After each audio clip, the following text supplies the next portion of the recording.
Hello વિદ્યાર્થી મિત્રો, the HB Kapadia new હાઈસ્કૂલમાંથી હું ધર્મીન વાઘેલા આપનું સ્વાગત કરું છું.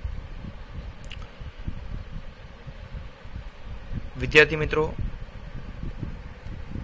તમારી એક્ઝામ કમ્પ્લીટ થઈ ગઈ છે અને સાયન્સની અંદર પણ ઘણું સારું પરફોર્મન્સ જોવા મળ્યું છે. ઘણાના સારા માર્ક્સ આવ્યા છે. અમુક વિદ્યાર્થીઓ કદાચ ઓછા માર્ક્સ હોય તો થોડી મહેનત કરશો અને નેક્સ્ટ ટાઈમ વધારે બેટર પરફોર્મન્સ આપી શકો એવું કરજો. સતત તમે વાંચન કરતા રહેશો અને મહેનત કરતા રહેશો તો આપણે તમારો જે પણ તમારો ગોલ હોય તમે ઇઝીલી અચીવ કરી શકો છો. તો કદાચ આગળ કંઈ કચાશ રહી ગઈ હોય તો ફરીથી એને રિવાઇઝ કરી લેશો અને એ સાથે આજે આપણે નવું પ્રકરણ ધોરણ 8 વિજ્ઞાન વિષયનું ચેપ્ટર નંબર 3 કૃત્રિમ રેસા અને પ્લાસ્ટિક, અથવા તો એનું બીજું નામ છે સંશ્લેષિત રેસા. કૃત્રિમ રેસાની જગ્યાએ સંશ્લેષિત રેસા પણ કહી શકો છો, અને પ્લાસ્ટિક, એનો આપણે મિત્રો અભ્યાસ કરવાનો છે. તો ચાલો શરૂ કરીએ. વિદ્યાર્થી મિત્રો, સૌથી પહેલા તો આ ચેપ્ટરનું જે નામ છે કૃત્રિમ રેસા અને પ્લાસ્ટિક, કૃત્રિમ રેસા અને પ્લાસ્ટિક, એનું આપણે થોડુંક ચર્ચા કરી લઈએ. કૃત્રિમ રેસા કોને કહેવાય? તો જો રેસા જે છે ને, આજુબાજુ તમે જોશો કે તમે કપડાં પહેર્યા છે કે કોઈ ચાદર છે કે કોઈ પડદા છે, ઘણી બધી વસ્તુઓ આજુબાજુ જોવા મળતી હોય જે રેસામાંથી બનેલી હોય છે, બરાબર છે. હવે એ જે રેસા છે એ રેસા નાના નાના રેસાઓ ભેગા મળીને કોઈ કાપડનું કે કોઈ કપડું જે છે એનું નિર્માણ થતું હોય છે. એ રેસા જે છે એના બે પ્રકાર છે. એક રેસા તમે એમ કહેશો કે અમુક કોટનના જે કપડાં હોય છે, આપણે સુતરાઉ કાપડ જે કે એને, કે જે રૂમાંથી બને છે. ઊનમાંથી પણ બને છે ઘણા બધા રેસાઓ. તો રૂ છે, ઊન છે, એમાંથી ઘણા પ્રકારના રેસાઓ મળતા હોય છે, જેને આપણે કુદરતી રેસા તરીકે ઓળખીએ છીએ, કે જે આપણને મોસ્ટલી કુદરતી વસ્તુઓ જેમ કે વનસ્પતિ છે કે પછી પ્રાણીઓ છે એમાંથી પ્રાપ્ત થતા હોય છે. અને અમુક પ્રકારના રેસાઓ એવા પણ છે કે જે માણસ દ્વારા બનાવવામાં આવે છે ફેક્ટરીઓની અંદર કંઈ કેમિકલ પ્રોસેસ કરીને. તો એ જે રેસાઓ જે છે એને આપણે કૃત્રિમ રેસા તરીકે ગણીશું. બીજી વાત કરીએ પ્લાસ્ટિકની, વિદ્યાર્થી મિત્રો.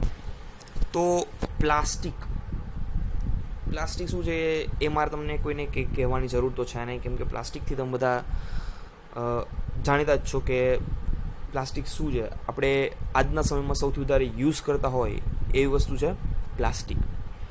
અને પ્લાસ્ટિકનો એક બહુ અગત્યનું ગુણધર્મ છે કે જે વિઘટિત થતું નથી. એને કાટ ન લાગે કે પછી કોહવાઈ ન જાય પ્લાસ્ટિક, બરાબર. એક પ્રકારનો ગુણ છે, પણ એ ગુણ અત્યારના સમયમાં જોઈએ તો એક પ્રકારનું આપણે શ્રાપ પણ બનતું જાય છે, કે જેના લીધે પોલ્યુશન ને એવું બધું ઘણું બધું વધી ગયું છે. પણ એની આપણે ડિટેલમાં આગળ આપણે આ ચેપ્ટરની અંદર જ ચર્ચા કરીશું. તો સૌથી પહેલાં રેસાઓ વિશે થોડી ઘણી માહિતી મેળવી લઈએ. આપણે જે કપડાં પહેરીએ છીએ તે કાપડમાંથી બનેલા હોય છે. કુદરતી કૃત્રિમ સ્ત્રોતમાંથી કાપડ બનાવવામાં આવે છે. તો અમુક કેટલાક રેસાઓના તમે નામ આપી શકો છો કે જે આપણે ઘર વપરાશની ઘણી બધી વસ્તુઓની અંદર એનો યુઝ થાય છે. તો એની યાદી બનાવવાની કીધી છે, અને યાદીમાં કુદરતી રેસામાંથી બનેલી વસ્તુઓ અને કૃત્રિમ રેસામાંથી બનેલી વસ્તુઓને અલગ કરવાની કીધી છે. તો એ જાતે તમે વિચારીને આ કોષ્ટક કમ્પ્લીટ કરજો કે આપણી આજુબાજુ એવી ઘણી બધી વસ્તુઓ છે કે જે કુદરતી રેસાઓ કે કૃત્રિમ રેસાની બનતી હોય છે. એક્ઝામ્પલ તમને આપી દઉં કે જેમ કે આપણે કોટનના આપણે કોઈ સુતરાઉ કપડાં પહેરતા હોઈએ છીએ, કોઈ જબ્બો છે કે જે રૂમાંથી બનાવવામાં આવે છે, એનું જે વસ્તુ નામ છે તારું કે જબ્બો કહીએ કે આપણે સુતરાઉ કાપડ કહીએ, બરાબર, કે જે એક પ્રકારનું કુદરતી રેસા છે, રૂમાંથી બનાવવામાં આવતો. કે પછી કોઈ રેશમનો કંઈ ગાલીચા આવે છે કે એ ટાઈપનું હોય તો એ રેશમમાંથી બનાવવામાં આવતું હોય છે. તો એવા તમે ઘણા બધા ઉદાહરણ આપી શકો છો. એ સિવાય પાર્ટી વેર અમુક શર્ટ હોય, તમે જોશો સિલ્કી ટાઈપના લાગતા હોય છે, કે જે એક પ્રકારના કૃત્રિમ રેસામાંથી બનાવવામાં આવે છે. તો એવા તમે ઘણા બધા ઉદાહરણ તમે આપી શકો છો. એટલે એ કોષ્ટકની અંદર તમારે જાતે વિચારવાનું છે. હવે કેટલાક રેસાઓને તમે કૃત્રિમ રેસા તરીકે ઓળખ્યા એમ વાત કરી છે. તો આપણે અમુક રેસાઓને શું કહીએ છીએ? કૃત્રિમ રેસા. તો તમે આગળના ધોરણમાં અભ્યાસ કરી ગયા કે કપાસ, ઊન, રેશમ જેવા રેસાઓ વનસ્પતિ કે પ્રાણીઓમાંથી મેળવવામાં આવે છે. વિદ્યાર્થી મિત્રો, કપાસ, ઊન અને રેશમ આ જે અલગ અલગ રેસાઓ છે એ ક્યાંથી મળે છે આપણને? તો વનસ્પતિમાંથી મળે અથવા તો પ્રાણીઓમાંથી મેળવવામાં આવે છે. એટલે કે તમને ખબર છે કે રેશમ છે તો એના કીડા આવે, રેશમના કીડામાંથી રેશમ છે એ કાઢવામાં આવે છે, એની લાળ ટાઈપનું જે હોય એની અંદરથી નીકળતું હોય છે. તો એ એક પ્રકારનું પ્રાણી છે, એમાંથી પણ રેસાઓ મેળવવામાં આવે, કે કપાસ છે કે ઊન છે એ બધે અમુક વનસ્પતિઓમાંથી મેળવવામાં આવે છે. તો બીજી બાજુની વાત કરીએ તો સંશ્લેષિત રેસા. સંશ્લેષિત રેસાની વાત કરી છે. સંશ્લેષિત રેસા એ માનવી દ્વારા બનાવવામાં આવે છે. માનવી દ્વારા બનાવવામાં આવે છે મતલબ કે કેમિકલ પ્રોસેસ કરીને ફેક્ટરીની અંદર તૈયાર કરવામાં આવે છે. તો એટલા માટે જ એ રેસાઓને સિન્થેટિક રેસા એટલે કે સંશ્લેષિત રેસા અથવા તો એનું બીજું નામ છે માનવ સર્જિત રેસાઓ કહે છે. મતલબ માનવ સર્જિત રેસાઓની વ્યાખ્યા પૂછે તો શું આવશે? કે જે રેસાઓ માનવ દ્વારા નિર્માણ પામવામાં આવતા હોય કે કારખાનાઓમાં કે ફેક્ટરીઓમાં બનાવવામાં આવતા હોય, જેને સંશ્લેષિત રેસા અથવા તો માનવ સર્જિત રેસા કહેવાય છે. અને બીજી બાજુ કુદરતી રેસા કોને કહેવાય? તો જે રેસાઓ વનસ્પતિમાંથી કે પ્રાણીઓમાંથી મેળવવામાં આવતા હોય છે. ઉદાહરણ તરીકે કપાસ, ઊન અને રેશમ એ કુદરતી રેસાના ઉદાહરણો છે. સંશ્લેષિત રેસાના ઉદાહરણ આપણે આગળ ચર્ચા કરીશું. અને તમને એક ઉદાહરણ આપીશું કે નાયલોન છે, એક્રેલિક છે, એ આગળ આપણે આવશે.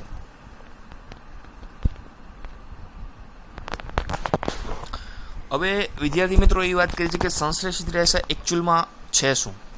બરોબર, કે ભાઈ સંશ્લેષિત રેસા કહેવાય કોને? તો એકદમ સિમ્પલ એક્ઝામ્પલ આપું છું. તમે માળા તો જોઈ હશે, તમારા દાદી છે કે ઘરે કોઈ વડીલ છે કે અથવા તો તમે છો, જો માળા કરતા હોય તો તેના મણકા જોવા હશે. કે મણકા જે છે એક દોરીની અંદર એક નાના નાના મણકાઓ ઘણા બધા ભેગા કરીને એક પ્રકારની ચેઇન બનાવેલી છે, સાંકળ બનાવેલી છે. ખબર એક વસ્તુને સમજો છો? એક તમને અહીંયા આકૃતિમાં દર્શાવેલું છે એ ટાઈપનું આકૃતિ મણકાવાળી, અથવા તો યુપીન જે આપણે આવે છે પેજની અંદર એનામાં યુઝ થાય છે, તો એને ક્લિપ કરવામાં, તો એને તમે આવી રીતે જોડી દો તો પણ એક પ્રકારની ચેઇન બને. બરાબર? તો સંશ્લેષિત રેસા જે રહ્યા એ આવા નાના નાના એકમો, ધારો કે એક મણકો છે, આપણે અહીંયા ધારો કે અંદાજિત આપણે 60 મણકા જોડ્યા. બરાબર? તો એક એક કરીને આપણે 60 પહોંચ્યા છીએ ને, તો નાના નાના એકમો જોડીને એટલે કે નાના નાના મણકાઓ જોડીને આપણે એક શું બનાવી? સાંકળ બનાવી. તો હકીકતમાં એક દરેક નાનો એકમ એ રાસાયણિક પદાર્થ છે. અને આવા ઘણા નાના એકમો જોડાઈને પોલિમર નામનો એક વિશાળ એકમ બનાવે છે, જેને પોલિમર શબ્દ છે ગ્રીક વર્ડનો, કે જેને મિનિંગ અલગ અલગ છે. પોલી એટલે કે ઘણા બધા, અને મર એટલે કે ભાગ અથવા તો એકમ. એટલે ઘણા બધા એકમો, પુનરાવર્તિત એકમો ભેગા થાય એને કહેવાય પોલિમર. એટલે સંશ્લેષિત રેસા એક પ્રકારનો પોલિમર છે એમ કહેવા માંગે છે, બીજું કાંઈ જ નહીં. તમને શું કહેવા માંગે છે? કે સંશ્લેષિત રેસા શું છે? એક પ્રકારનો પોલિમર છે. પોલિમર એટલે શું? તો ધારો કે એક મણકો છે, બીજો મણકો છે, એવી રીતે ભેગા થઈને નાના નાના કેટલા મણકા ભેગા થઈને એક આખો વિશાળ એકમ બન્યો. બરાબર? તો આજે આપણે એકમ બન્યો એ શેમાંથી બન્યો? નાના નાના ઘણા બધા મણકાઓ ભેગા થઈને. સમજ પડે છે? તો એવા નાના નાના એકમો ભેગા થઈને એક વિશાળ શૃંખલા મળતી હોય એને કહેવાય પોલિમર. અને પોલિમર જે શબ્દ છે એ ગ્રીક વર્ડ છે, કે જેનો મતલબ શું થાય છે? પોલીનો અર્થ ઘણા, અને મર મતલબ ડાઈ ટાઈપનું નહીં. મરનો મતલબ થાય ભાગ અથવા તો એકમ, ઘટક ઇન શોર્ટ. તો ઘણા ભાગ એટલે કે ઘણા બધા એકમો, એને શું કહેવાય? પોલિમર. હવે અહીંયા આપણે વાત કરી નીચે છે કે પોલિમર એ ઘણા બધા પુનરાવર્તિત એકમોથી, પુનરાવર્તિત મતલબ ધારો કે એક મણકો, બીજો મણકો, ત્રીજો મણકો, એમ એક મણકાઓનું શું થાય છે? પુનરાવર્તન થાય છે, રિપીટ થાય. પુનરાવર્તિત થવું મતલબ શું? રિપીટ થવું. તો એવા ઘણા બધા મણકાઓ રિપીટ થઈને આખી એક ચેઇન બનાવી. સેમ વસ્તુ સિન્થેટિક કાપડની અંદર પણ આવું જ થાય, કે જેની અંદર ઘણા બધા નાના નાના અણુઓ, એના જે રેસાઓ જે છે એને ભેગા કરીને એક પ્રકારનો સિન્થેટિક અમુક કેમિકલ પ્રોસેસ કરીને સિન્થેટિક ફાઇબર એટલે કે સંશ્લિત રેસાઓ બનાવવામાં આવે છે, જે એક પ્રકારનો શું છે? પોલીમર.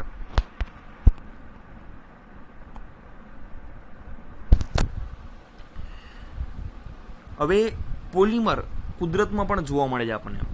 એટલે એવું ક્યારે પૂછે કે ભાઈ મોસ્ટલી બધા પોલીમર ફેક્ટરીની અંદર બનાવવામાં આવે છે, પણ ઘણા બધા પોલીમર એવા છે કે જે કુદરતમાં પણ જોવા મળે છે. એમાંનો એક છે કપાસ. એમ પૂછે કે કુદરતી પોલીમરનું ઉદાહરણ આપો. આવો પ્રશ્ન જો પૂછાય તો એનો ઉત્તર શું આવશે મિત્રો? કપાસ. કપાસ એક કુદરતી પોલીમર છે કે જે સેલ્યુલોઝ તરીકે પણ ઓળખાય છે. યાદ રાખજો, કપાસ છે એ કયા પોલીમર તરીકે ઓળખાય છે? સેલ્યુલોઝ. સેલ્યુલોઝ છે એ મોટી સંખ્યામાં ગ્લુકોઝના એકમો જોડાવાથી બને છે. એટલે એવું પૂછે કે ભાઈ સેલ્યુલોઝ છે એ શેનાથી બને, અથવા તો સેલ્યુલોઝ પોલીમર એ કયા એકમો જોડાવાથી બને, તો એનો ઉત્તર શું આવશે? ગ્લુકોઝ. એ ગ્લુકોઝના નાના નાના એકમો જોડાઈને શું બનશે? સેલ્યુલોઝ. એટલે સેલ્યુલોઝ એક પ્રકારનો પોલીમર છે. આપણે કેમ કહેતા હતા કે ભાઈ એક મણકો છે, બીજો મણકો છે, ત્રીજો મણકો, ચોથો મણકો, પાંચમો, છઠ્ઠો, સાતમો, આઠમો.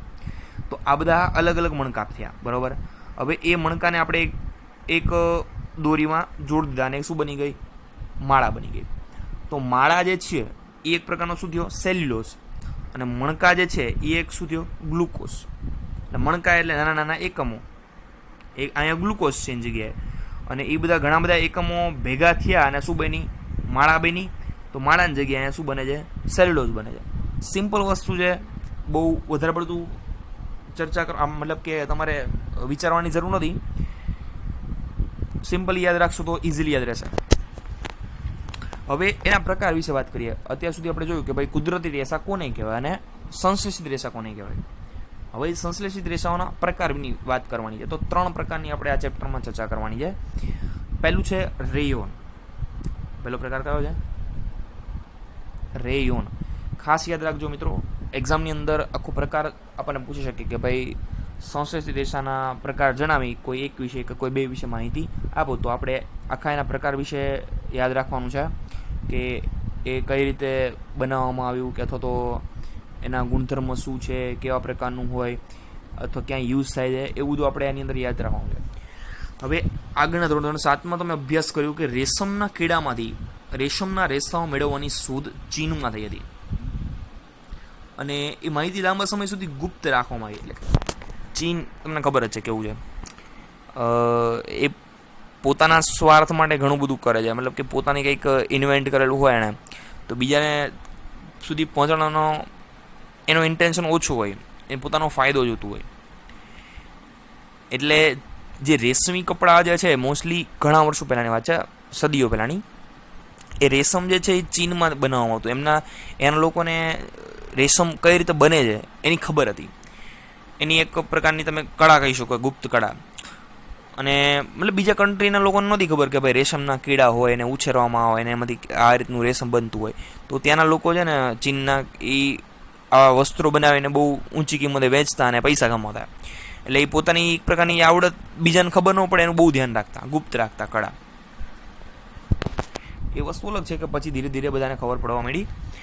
તો રેશમના રેસામાંથી જે મેળવવામાં આવતું કાપડ છે એ ખૂબ મોંઘું હતું. એટલે એનો ઉછેર કરો અને બધું ઘણી બધી મહેનતની વસ્તુ છે, અને એના માટે ખર્ચો પણ બહુ થાય. તો એ જે આખું પ્રોસેસ હતી એ થોડીક મોંઘી હતી, એના લીધે એના કાપડ પણ મોંઘું આવતું. એનો યુઝ છે એ સુંદર પોત એટલે ટેક્સચર બનાવવામાં યુઝ થતો હતો, અને એક પ્રકારનું મખમલી જેવું હોય, અને બધાને ઇઝીલી અટ્રેક્ટ કરે એવું આપણે ખબર છે. રેશમ તો બધાને ખબર જ છે કેવું છે. તો એ બહુ ઇઝીલી બધાને અટ્રેક્ટ કરતું હતું, અને એટલે એની માંગ પણ વધારે હતી રેશમની. ત્યારબાદ કૃત્રિમ રેશમ બનાવવાના પ્રયત્નો શરૂ થયા. એટલે કે કાપડ મોંઘું હતું, દરેકને પરવડે નહીં, બરાબર. જે મિડલ ક્લાસના છે કે જે નોર્મલ લોકો છે એને રેશમી કપડાં કે એ ટાઈપનું પરવડે એમ નહોતું. એટલે સાયન્ટિસ્ટોએ શું કામ કર્યું કે ભાઈ આપણે આ ટાઈપનું મટીરિયલ, આ ટાઈપનું હોય રેસાઓ, એને આપણે કંઈક વૈજ્ઞાનિક રીતે આપણે કંઈક બનાવી શકીએ, કંઈક ફેક્ટરીની અંદર કે કેમિકલ એડ કરીને, એવું એમને ટ્રાય શરૂ કરી, બરાબર. તો 19મી સદીના અંત સુધીમાં વૈજ્ઞાનિકો રેશમ જેવા જ ગુણધર્મ ધરાવતા રેસા બનાવવામાં સફળ થયા. એટલે 19મી સદી જ્યારે પતવા આવી ત્યારે વૈજ્ઞાનિકો સક્સેસ થઈ ગયા. રેશમ જેવું એક પ્રકારનું એમણે રેસા બનાવ્યા કે જે કૃત્રિમ હતા. અને કેવી રીતે બનાવ્યા?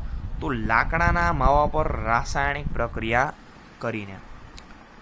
લાકડાના માવા પર એમણે શું કરી?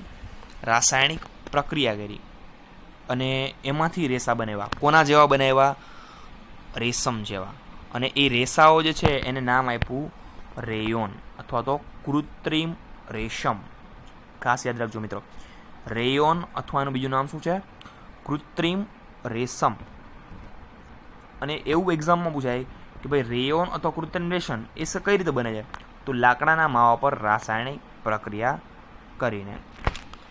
હવે આજે રેયોન બનાવ્યું એટલે કે જે કૃત્રિમ રેશમ બનાવ્યું વૈજ્ઞાનિકોએ, એનો ફાયદા શું હતા? તો એક તો લાકડાના માવાથી મળતું હતું. અને આમ તમને એક બીજો એક ક્વેશ્ચન થાય કદાચ મનમાં કે ભાઈ આ લાકડામાંથી બને છે, મતલબ વનસ્પતિ મળે છે, તો આ કુદરતી કહેવાય કે કૃત્રિમ કહેવાય? ભલે આપણે એમ કહી શકીએ કે આ લાકડાના માવામાંથી બનાવવામાં આવે છે, પણ એની અંદર ઘણી બધી કેમિકલ પ્રોસેસ કરવામાં આવે છે અને ફેક્ટરીની અંદર ઘણી બધી ઇનશોર્ટ કેમિકલ પ્રોસેસ કરીને એની અંદર ઘણા બધા કેમિકલ એડ કરવામાં આવે છે અને ઘણી બધી પ્રક્રિયાઓમાંથી પસાર કરીને આ બનાવવામાં આવે છે કૃત્રિમ રેશમ. એટલા માટે એને કુદરતી નહીં ગણીએ, આપણે કૃત્રિમ રેશમ જ ગણવામાં આવશે. અને બીજું આ રેશમના ફાયદા શું હતા? તો આ રેશમ છે એ જે રેશમ છે કુદરતી, એની કરતાં સસ્તું હતું. રેયોન જે છે એ રેશમ કરતાં કેવું હતું? સસ્તું. અને રેશમની જેમ જ તેને વણી શકાતું હતું અને ઘણા બધા રંગોથી પણ રંગી શકાતું હતું. અને રેયોનના રેસાને, એટલે આ જે કૃત્રિમ રેશમ છે રેયોન, એના રેસાને કપાસ સાથે વણીને ચાદરો અથવા ઊન સાથે વણીને ચટાઈઓ બનાવવામાં આવે છે. એટલે કપાસ સાથે વણીને ચાદરો બનાવી શકાય અથવા ઊન સાથે વણીને ચટાઈઓ પણ બનાવી શકાય છે. એટલે આ આપણે વાત કરી રેયોનની, એટલે કે કૃત્રિમ રેશમની.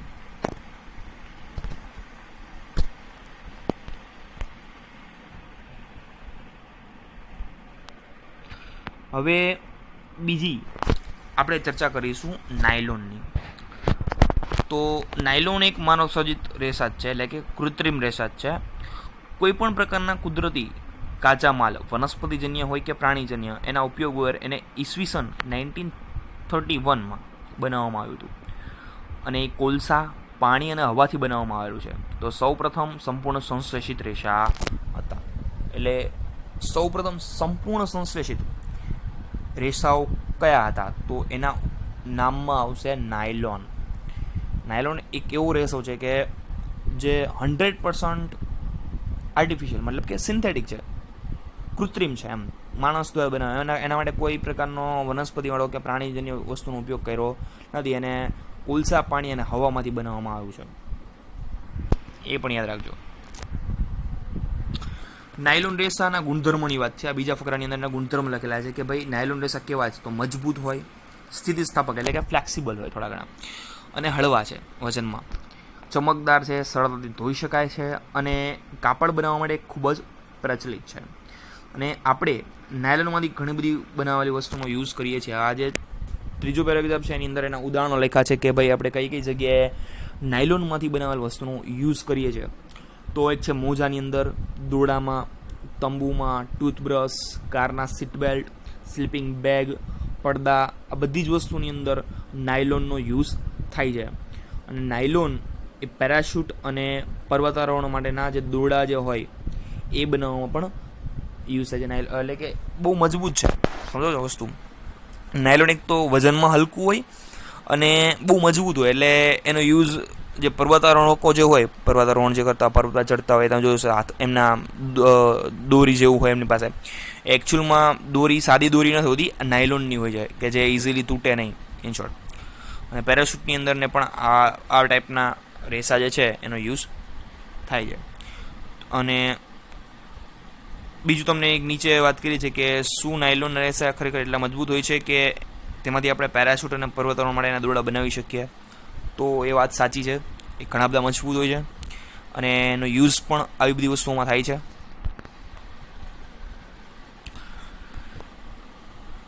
બીજી વાત કરીએ છીએ કે હકીકતમાં નાયલોનનું તાંતણું એટલે કે નાયલોનનો જે રેસો છે એ સ્ટીલના વાયર કરતાં પણ મજબૂત છે. એટલે સમજી શકો છો તમે કેટલો મજબૂત હશે. સ્ટીલ તમને ખબર છે એક પ્રકારની ધાતુ છે કે જે બહુ મજબૂત હોય છે, પણ નાયલોનના જે રેસા છે એ સ્ટીલના વાયર કરતાં પણ મજબૂત હોય છે. એટલા માટે જ પર્વતારોહણના જે દોરડા છે કે પેરાશૂટ છે એની અંદર આનો યુઝ થાય છે. એના પછી તમને એક પ્રવૃત્તિ આપેલી છે, પ્રવૃત્તિ 3.1, કે જેની અંદર એક ત્રાજવું જેવું લીધેલું છે, એના ઉપર એક દોરી લટકાડેલી છે અને એની અંદર વજન મૂકેલું છે. હવે પ્રયોગની અંદર તમારે એવું કરવાનું છે કે જે દોરી હતી અહીંયા જે દોરી છે એ દોરી અલગ અલગ પ્રકારના રેસાઓને લેવાની. તમને અલગ અલગ આપેલા છે, કપાસ, ઊન, રેશમ કે નાયલોન. અને ધીરે ધીરે જે ત્રાજવું છે એની અંદર વજન મૂકતું જવાનું. તો ધારો કે 2 કિલો મૂકો છો કે 3 કિલો મૂકો છો, એ રીતે જોતું જવાનું. મતલબ એટલું બધું તો થશે નહીં, પણ ધારો કે આપણે 50 ગ્રામ મૂકીએ છીએ કે 100 ગ્રામ મૂકીએ છીએ, ત્યાં સુધી કપાસ તૂટતું નથી. એ 120 ગ્રામ મૂક્યું તો કપાસનો જે રેસો છે તૂટી ગયો. ઊન છે, આપણે 100 ગ્રામ મૂક્યું નથી તૂટતું, 200 ગ્રામ મૂક્યું 150 ગ્રામ મૂક્યું નથી તૂટતું, 200 ગ્રામ મૂક્યું તો તૂટી ગયું. રેશમ જે છે 200 ગ્રામે પણ નથી તૂટતું, 250 ગ્રામ મૂક્યું તો ધારો કે 250 ગ્રામે છે તૂટ્યું. નાયલોન છે એને આપણે 300 ગ્રામ મૂકો, 400 ગ્રામ મૂકો, 500 ગ્રામ મૂકો છો તો પણ તૂટતું નથી, તો વધારે મજબૂત છે. એટલે મતલબ ખાલી ઉદાહરણ આપું છું, જે મેં તમને આંકડા કીધા એ પરફેક્ટ નથી, ખાલી ઉદાહરણ માટે છે, જાણવા માટે, ખાલી સમજણ માટે છે, સમજ્યા? એટલે અહીંયા આપણે ઇન શોર્ટ એવું કહેવા માંગે છે કે ભાઈ કયો રેસો વધારે મજબૂત છે. તમે જે રેસો મજબૂત હશે એ વધારે વજન સહી શકશે, એ ટાઈપનું. પણ અત્યારે તમારે એનું કંઈ લખવાની જરૂર નથી કે અત્યારે કેટલા વજન ખમી શકે છે, ખાલી પ્રવૃત્તિ ખાલી સમજવાની વસ્તુ છે.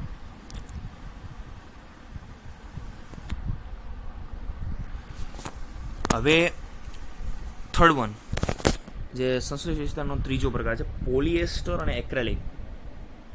તો પોલિએસ્ટર જે છે એક અન્ય સંશ્લેષિત રેસા જ છે, અને આ રેસાઓથી બનતું કાપડ જલ્દીથી ચોડાઈ જતું નથી. એટલે કે જે આપણે ઇસ્ત્રીની વાત છે કે ભાઈ તમે કોટનના કોઈ બી કપડાં પહેરતા હોય તો એ કળચરી જલ્દી પડી જાય, સમજ પડે છે. પણ અમુક પ્રકારના જે કાપડ હોય છે કે જેને ગમે એટલું વાળો કે એવું કરો તમે તો એને કંઈ ચોડાઈ ન જાય, એમને એમ જ રહે. તો એ શું હોય, પોલિએસ્ટર તો એક્રેલિકના બનેલા હોય કે જે કડક રહે છે અને એને ધોવું પણ ખૂબ જ સરળ છે, જે રીતે પહેરવાના કાપડ તરીકે વાપરવામાં ખૂબ જ અનુકૂળ આવે છે. એટલે ઇસ્ત્રીની બહુ ઓછી જરૂર પડે અને જલ્દીથી એને ચોડાઈ ન જાય કે ઘડ ન પડી જાય. ઇન શોર્ટ એ ટાઈપનું કાપડ હોય છે, એટલે લોકો વધારે યુઝ કરે છે એને પહેરવા માટે. પાર્ટી વેર ને બધા જે હોય મોસ્ટલી એ આ ટાઈપના બનતા હોય છે. તમે પોલિએસ્ટરના શર્ટ અન્ય વસ્ત્રો પહેરેલા લોકો જોયા હશે. ટેરેલિન એક ખૂબ જ જાણીતું પોલિએસ્ટર છે. પોલિએસ્ટરનું એક ઉદાહરણ આપ્યું છે ટેરેલિન. ટેરેલિન એ પોલિએસ્ટરનું એક ઉદાહરણ છે, એક પ્રકારનું કાપડ જ થયું એમ. તેના ખૂબ જ પાતળા રેસા બનાવી શકાય છે, જેથી તેને અન્ય કોઈ પણ તંત્રની માફક વણી શકાય છે. એટલે એના રેસા ખૂબ જ પાતળા બનાવી શકાય અને આપણે બીજા જે એકદમ ઝીણી રીતે કાપડ હોય એની સાથે વણી પણ શકીએ છીએ.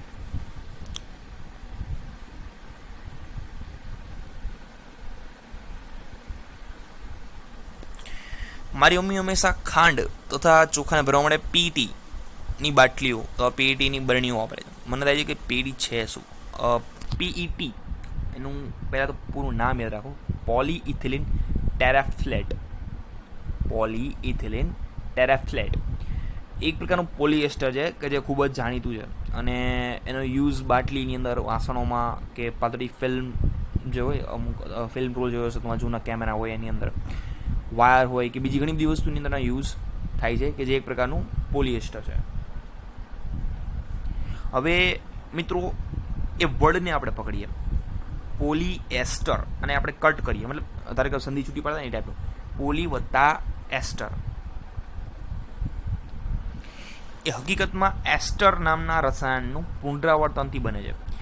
એસ્ટર જે છે એક પ્રકારનું કાર્બનિક અણુ છે, અને ઘણા બધા એસ્ટર, ધારો કે 1 એસ્ટર, 2 એસ્ટર, 3 એસ્ટર, 4 એસ્ટર, એવા ઘણા બધા એસ્ટર ભેગા થયા.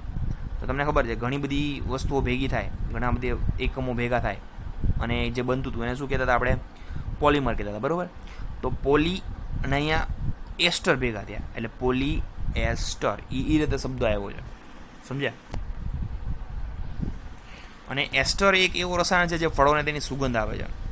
પોલીકોટ, પોલીવુલ, ટેરિકોટ જેવા નામથી તેના કાપડ વેચાય છે અને તેમના નામ મુજબ તે 2 પ્રકારના રેસાઓ મિશ્ર કરીને બનાવાય છે. મેં તમને ઉદાહરણ આપ્યા છે. એક પોલીકોટ આપ્યું. પોલીકોટ મતલબ પોલિએસ્ટર અને કોટન.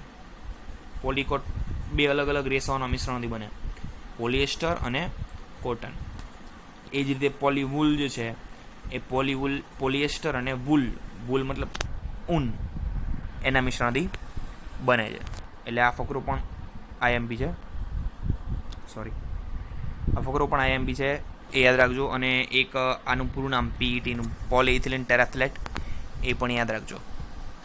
એ સિવાય પોલીકોટ છે કે પોલીવુલ છે, એ કયા 2 રેસાઓની વાત કરી છે એ પણ યાદ રાખજો.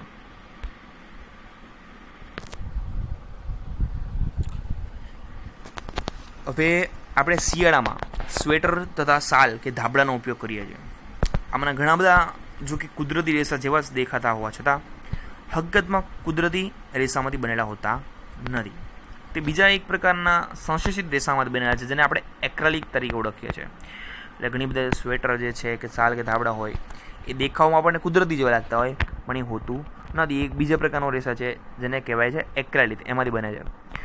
કુદરતી રેસામાંથી મેળવેલું ઊન ખૂબ જ મોંઘું હોય છે, જ્યારે એક્રેલિક રેસામાંથી બનાવેલું કપડાં જે છે એ પ્રમાણમાં સસ્તા હોય છે. એટલે એક પ્રકારનું ઇન્ટેન્શન તમે જુઓ તો સંશ્લેષિત રેસા કે કૃત્રિમ રેસાનો ઇન્ટેન્શન શું છે? તો એક તો આપણે ભાવમાં પણ સસ્તું પડે અને ટકાઉ પણ હોય, સમજો છો? એના માટે એ ટાઈપના કુદરતી જે રેસાઓ છે એક પ્રકારની એમની કોપી કરીને થોડુંક ઇમ્પ્રુવમેન્ટ કરીને બનાવેલા હોય. અને એક્રેલિક જે છે એ વિવિધ રંગોની અંદર પણ આપણને ઉપલબ્ધ થાય છે. સંશ્લેષિત રેસાઓ પ્રમાણમાં વધુ ટકાઉ અને પરવડે તેવી કિંમત ધરાવતા હોય છે, અને જેના લીધે તે કુદરતી રેસા કરતાં પણ વધુ પ્રખ્યાત છે. એટલે કે રીઝન કીધું મેં તમને અત્યારે વાત કરી એ જ કે શા માટે સંશ્લેષિત રેસાનો વધારે યુઝ થાય છે કૃત્રિમ રેસાનો. કેમ કે વધુ ટકાઉ છે, કિંમતમાં પણ પરવડે એવા છે, અને બીજું કે એ આપણને ઇઝીલી કોઈ બીજી જગ્યાએથી મળી જશે સસ્તી કિંમતમાં, આપણને કમ્ફર્ટેબલ પણ રહેશે. એટલા માટે આપણે એનો વધારે યુઝ કરીએ છીએ, એટલા માટે એ વધુ પ્રખ્યાત છે. તમે કુદરતી રેસા અને સંશ્લેષિત રેસાના દહનની પ્રવૃત્તિ આગળના ધોરણમાં તમે જે આપણે વાત કરી છે કે તો શું અવલોકન કર્યું હતું? જ્યારે તમે સંશ્લેષિત રેસાઓનું દહન કરો છો ત્યારે એની વર્તણૂક કુદરતી રેસાઓ કરતાં જુદી હોય છે. એટલે કે આ પ્રવૃત્તિ તમે આગળના ધોરણમાં વાત કરેલી છે, નામ પણ આપેલું છે કે તમે કોઈ કાપડ છે, ધારો કે સુતરાઉ કાપડ એને સળગાવો અને નાયલોન છે કે એને સળગાવો, તો બેને ગરમ કરો ઇનશોર્ટ, તો સંશ્લેષિત જે ઓલું કુદરતી રેસા જે છે, ઉદાહરણ તરીકે સુતરાઉ કાપડ કોટન છે રૂમાંથી બનાવેલું, તો એ ડાયરેક્ટ સળગી જાય અને રાખ બની જશે. જ્યારે સંશ્લેષિત રેસાઓ જે છે એને સળગાવો તમે તો એ પીગળવા માંડે. તો એ એક પ્રકારનો રેસાઓનો ગેરફાયદો છે, એ પીગળે છે. એક પ્રકારનું પ્લાસ્ટિક જેવું. તમે કહ્યું પ્લાસ્ટિક તમે જોયું સળગાવ્યું છે કોઈ? કદાચ સળગાવ્યું એવું ધ્યાન હોય, મતલબ સળગાવવાની જરૂર નથી, ખાલી વાત થાય છે.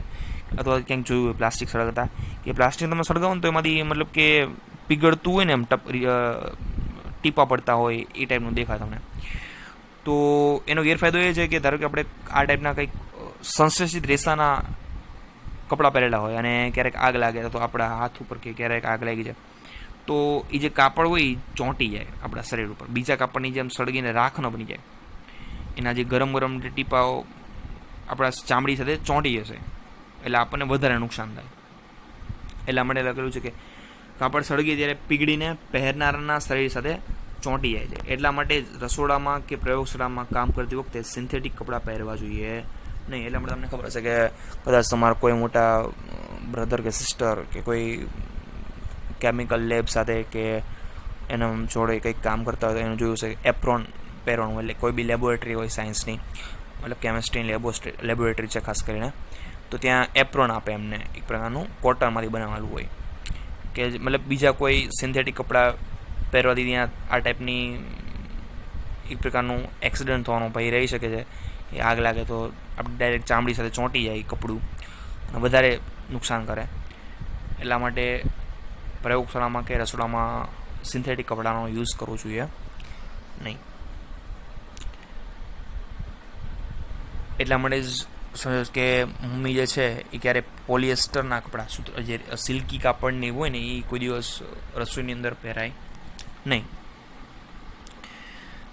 હવે બીજી વાત કરેલી છે કે દરેક સંશ્લેષિત રેસાઓ પેટ્રોલિયમ પેદાશો કે જેને પેટ્રોકેમિકલ્સ કહેવાય, એના કાચા માલ પર ઘણી બધી પ્રોસેસ કરીને બનાવવામાં આવે છે, ઘણી બધી પ્રક્રિયાઓ કરીને બનાવવામાં આવે છે.